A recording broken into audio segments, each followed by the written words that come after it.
Um, this is my week 2 investigation journal entry for week. This is my investigation journal entry for week 2. Um, this one was all about research of my space elevator idea. Um, so these are a few of the websites that I use to look up things. Here is Wikipedia. Shows a really cool design right here. Um, North Pole. So it's showing that you would have to have this space elevator along the equator, anchored at equator. Earth. This is the Earth, obviously. This is the climber that will climb up the uh, cable, and then geosynchronous orbit. You'd also have to have a center of mass for system above geosynchronous level. Center of mass means that basically that's where the center of the cable is going to be. Sort of. The center of the cable will be at geosynchronous orbit. The center of the mass means that this length here is weighs just as much as the rest of that would weigh. Anyway, and then you have a counterweight at the end to keep the cable taut. Um, the elevator would not be able to work like a standard elevator would in buildings like today. The elevator will have to climb up the cable, which you could use a standard a very strong electric motor to power. To make it go up the cable. It won't. It's not really a cable. It's more of a ribbon than anything. Um, they have some cool computer generated designs already. There you can see it would be more of a ribbon, and it would roll. You can see the rollers right there. More roll. It would roll up the cable. The ribbon. It would be anchored in the Pacific Ocean. Here it shows the only material possible that can withstand a that would be able to withstand a space elevator. The way you can tell is by testing the tensile strength of a 1 millimeter in 1 millimeter diameter um, strand of this stuff, and Wikipedia has mathematics that show that the only material possible for it is carbon nanotube. So this uh, cylindrical structure is completely made out of carbon. Here's another um, drawing of one. This is a drawing of or design for the ribbon. The climber as well. The climber part would be right there. Um, these um, these strands right here would be just keeping everything stable, and it would be even because that's even there. Now, and then the solar panels would be on the bottom, or photovoltaic panels would be on the bottom of these circular uh, plates, and though there would probably be a cable that runs through here, and then power would go to the motors that are right there.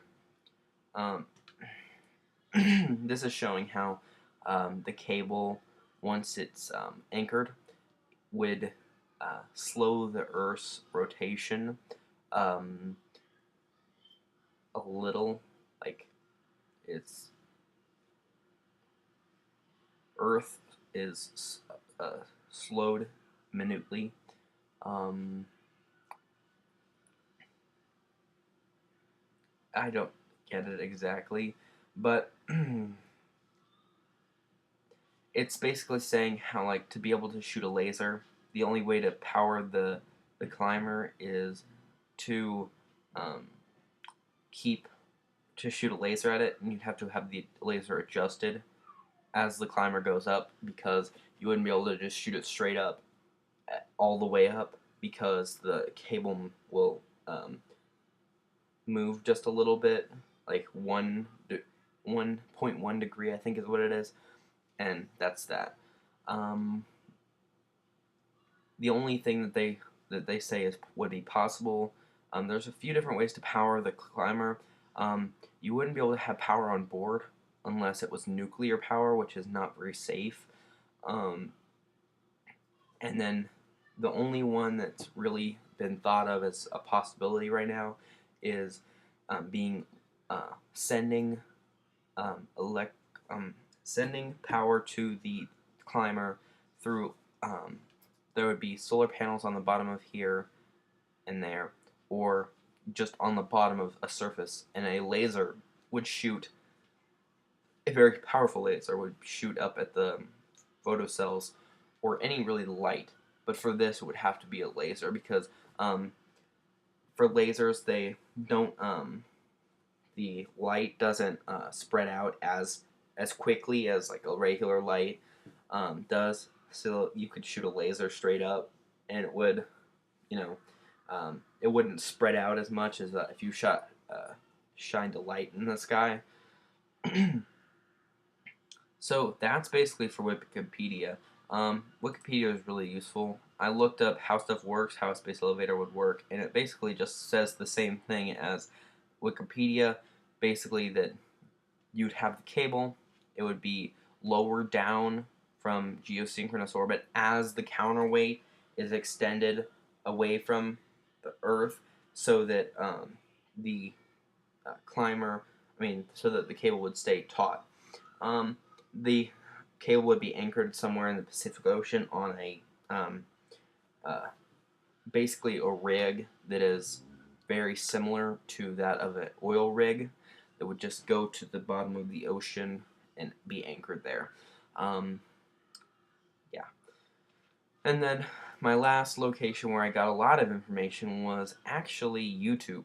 I found some very interesting. I found this documentary style video on space elevators. There was this guy talked about space elevators for a little while. I watched this 2-minute thing about space elevators.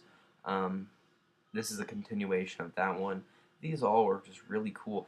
This guy right here talks about um, uh, the material that you would have to use to be able to um, that you would have to be able to the material that you would have to use. So basically, carbon nanotubes, um, and this is a another little documentary thing. This talks about space elevators. The only material possible is carbon nanotubes.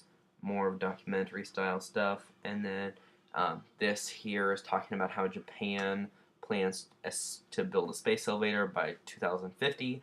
I think it's going to happen sooner than that. I don't think that Japan is going to be the one that does it. It's either going to be the U.S., Germany, or um, them. But that's about what I've gathered through all my information. This was all really useful information. I got the most information probably from Wikipedia, especially with this diagram right here of the space elevator concept. Um, I already had a pretty good idea of the ideas behind the space elevator because I have been interested in this before this program. So that's it. So thanks, and this is the end of the second week 2 installment in my journal.